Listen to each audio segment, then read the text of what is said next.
Early yesterday morning Australian time, US President Joe Biden made a surprise post to his X account. He was dropping out of the 2024 election. Biden said he believed it was in the best interest of the Democratic Party and the United States for him to stand down. So, what happens now? All of us woke up to the news yesterday morning that President Joe Biden, the oldest serving president in US history, had officially stepped down from the 2024 election race. It's safe to say this was expected, although the timing kind of wasn't, but there have been countless headlines in US outlets speculating about this for weeks on end, and public calls from prominent Democrats and supporters for him to drop out. We weren't exactly sure when this news would drop, but we pretty much knew it was gonna happen. Yeah, exactly. And I feel like it's had quite a long tail because we first started having these discussions, and certainly on this podcast, back at the end of last month when Biden and Donald Trump faced off in their first presidential debate. Now, this debate, interestingly, was a lot earlier in the year than it usually is. And it was reported that this was actually a gamble by Biden's campaign to reset the narrative and to remind people of the importance of voting for him at the upcoming election. But I think it is now safe to say that that gamble did not pay off. It did not. The only conversation around the debate was Biden's performance. He looked and he sounded 81 years old. Dealing with everything we have to do with, look, if we finally beat Medicare. The debate stoked some existing concerns about his fitness to stay on for another 4 years. The demands of the presidency, you're working 100-hour weeks, you're handling complex international issues. He, wants to improve the economy, all these things you have to do when you're like the leader of the free world. So there were a lot of concerns based on this debate performance about his ability to continue doing that for another 4 years. So that debate was on the 27th of June. And until early yesterday morning, it seemed like there was this constant kind of tension between will he do it, will he not do it? I know that Axios, which is an extremely reputable news site in the US, reported it was likely to happen last weekend. But then, we at least got to the end of our Australian weekend and nothing had happened. But it does seem like all of the consideration behind Joe Biden, announcing this resignation was behind the scenes, because outwardly he was saying he was in it to win it. Yes, so he was telling people publicly he would only drop out if God told him to. Then he was telling people he would only step down if a doctor told him there was a medical concern about his continuing. And then he was diagnosed with COVID. Yeah. And after that, he goes into seclusion in isolation at his holiday house in Delaware. And based on what we know from reputable US news sites, Biden called his main advisors to that house on Saturday afternoon local time. That's about 24 hours before the big announcement. And from that time, they were workshopping how he was going to step down, essentially. What we also know is that they saw some pretty tough polling, that he was behind in several of the states that he really, really needed to win in order to win the election. And so after that consideration, after seeing that polling, they announced the decision to step down on Sunday morning local time. He'd spent also that day calling some of his advisors, his senior Democrat colleagues, Kamala Harris, Vice President, we'll get to her in a second. Yeah. And at 1:45 p.m, according to these sources, Biden called a big group of advisors and told them he was stepping down. And at 1:46 p.m, he posted his letter on X. So just to pick up on what you're saying, he told his advisors 1 minute before he posted to X that he was not going to be contesting the next election.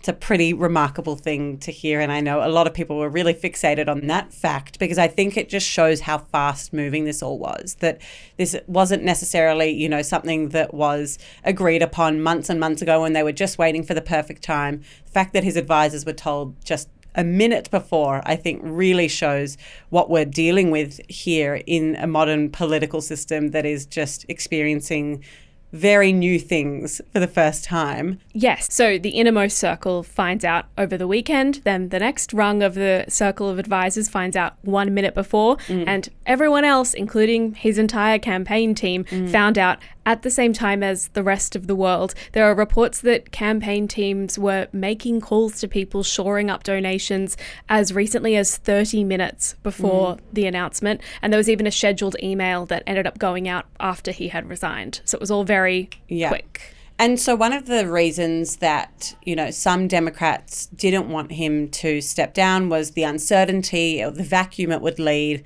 this close to an election. What do we know about what happens from now?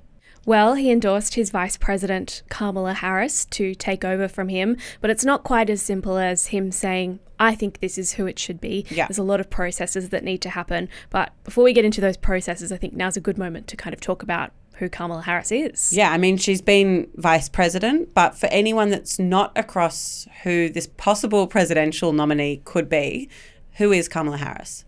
She first came to international attention in 2019 when she announced she was running for the Democratic nomination. So this is the same election that Joe Biden was running in against Donald Trump. She dropped out in late 2019 after that campaign kind of came to an end. She endorsed Biden, and then he chose her to be his vice president in 2020. They went on to then win the 2020 election. Before that, she was a senator representing the state of California, where she's from. Before that, she was that state's attorney general. She's half black and half South Asian. If she wins this election, she will be not only the first woman president, but also the first of South Asian heritage.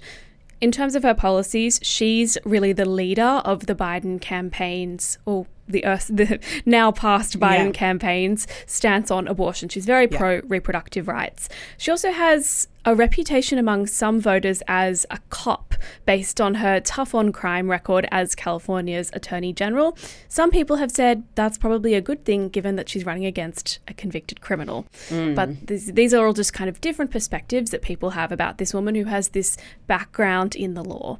I think one of the useful parts of Biden endorsing Harris is that there is already polling on her and her popularity. And, this isn't a clean slate per se. People will disagree on whether that is a good or a bad thing. What do we know about how popular she is among voters in the US? She, in the past, has been criticised for not having the most high profile as a vice president, and she's been fairly unpopular among voters since mid-2021 when two things happened that kind of brought her approval polling down, and they never totally recovered, which is that first she was recorded telling migrants do not come to the US, and then soon after that Biden pulled troops out of Afghanistan, which also brought her ratings down as well as his. But recent opinion polls ranked her ahead of Biden in terms of preferred president. And while she's trailing Trump as the preferred president, the gap is narrowing, and it's certainly narrower than the one that Biden had from behind Trump. So there's a lot of room to move. Yeah, I think something that's really interesting is that Donald Trump and his campaign would be fairly annoyed that they had just spent however long creating these campaign videos and all of these slogans based on Sleepy Joe, and everything was about criticizing Joe Biden. And now suddenly there is this new possible candidate.